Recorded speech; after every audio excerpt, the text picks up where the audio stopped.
So we're less than 100 hours into 2025, and America is already off to a bad start. You know how every cringy, basic Starbucks white girl says, "New year, new me"? Well, apparently this time America said, "New year, I'm gonna be even f***ing worse."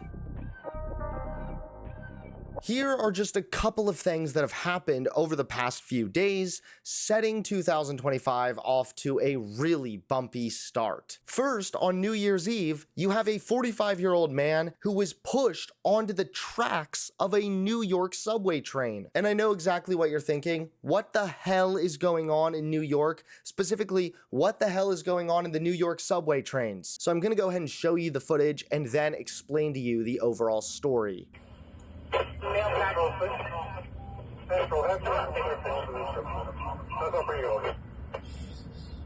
Oh. 45-year-old DJ and media director Joseph Linsky was shoved onto the subway tracks at the West 18th Street station.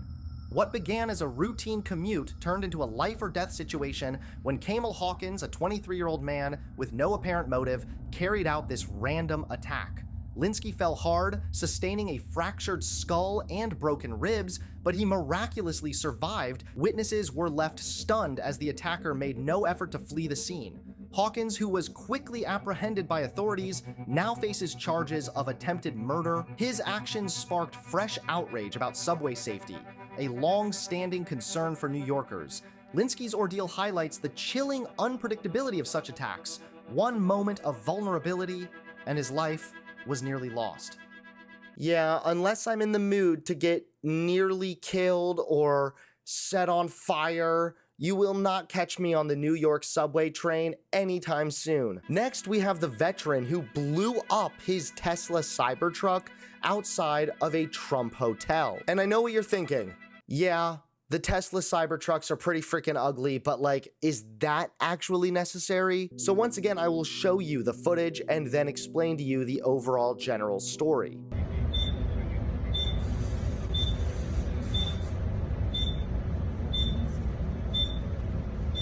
Copy.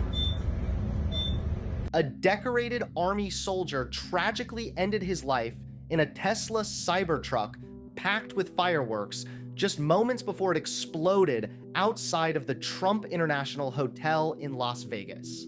Surveillance footage reveals him driving around the hotel multiple times before returning and ultimately detonating the vehicle. The soldier, identified as Matthew Livelsberger, was inside the Cybertruck when he shot himself in the head prior to the horrific explosion. Authorities confirmed that the vehicle was loaded with firework mortars and camp fuel canisters at the time of the blast. This shocking discovery has sparked an extensive investigation into possible terrorism connections. Investigators noted that the level of sophistication in the man's actions was unexpected, especially considering his military background.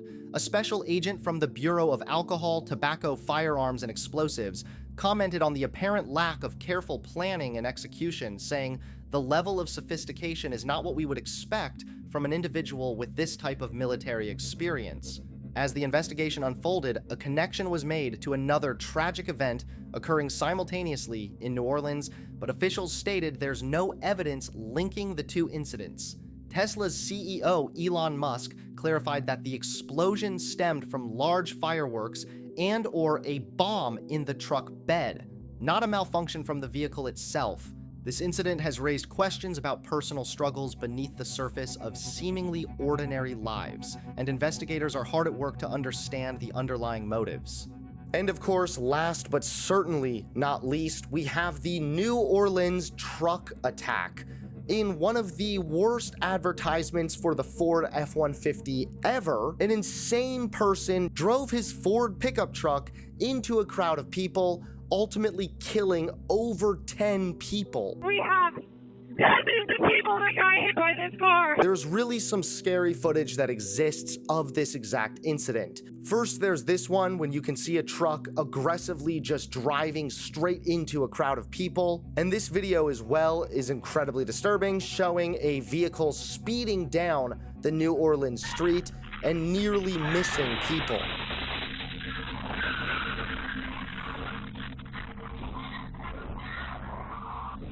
On New Year's Day, tragedy struck Bourbon Street in New Orleans as a man drove a pickup truck into a crowd, resulting in at least 14 fatalities and numerous injuries. The horrifying incident unfolded early in the morning, and officials have labeled it an act of terrorism. The driver, a 42-year-old U.S. citizen from Texas, was killed in a confrontation with police shortly after his attack. Witnesses recounted a chaotic scene as the truck maneuvered around police barriers, driving at high speed onto the sidewalk where many revelers had gathered. Eyewitness accounts described the alarming moment, a white truck crashing through barricades, followed by rapid gunfire. As police engaged the truck driver, he exited the vehicle and opened fire, injuring 2 officers before being shot dead by police. In the aftermath, local authorities reported a disturbing discovery within the truck, a cache of weapons and potential explosives. FBI officials later confirmed the existence of 2 functional improvised explosive devices found in coolers, which the Texas man was seen placing on surveillance footage. These devices were safely detonated, preventing further disaster. The community's response has been one of shock and sorrow. Louisiana Governor Jeff Landry referred to the incident as a horrific act of violence and expressed condolences to the victims and first responders. The New Orleans coroner's office reported that the deceased included the attacker, with autopsies expected to take several days. Just as the city celebrated the new year, the atmosphere shifted dramatically. The planned Sugar Bowl college football game in the Superdome was postponed out of precaution after the attack. Officials conducted thorough searches at the venue to ensure safety. Amidst this unsettling situation, ordinary citizens stepped in to help. Jim and Nicole Maurer, visiting from Iowa, witnessed the chaos but quickly tried to assist those injured. They described finding several victims in critical condition caught in the aftermath of the attack. Their willingness to help speaks volumes about human resilience in tragic circumstances. Overall, these are just a few absolutely disturbing things that have happened in 2025 already. Either way, America, I hope you do better. Please do not let this set the stage for all of 2025. Don't forget to subscribe if you also hope that 2025 gets better and fast.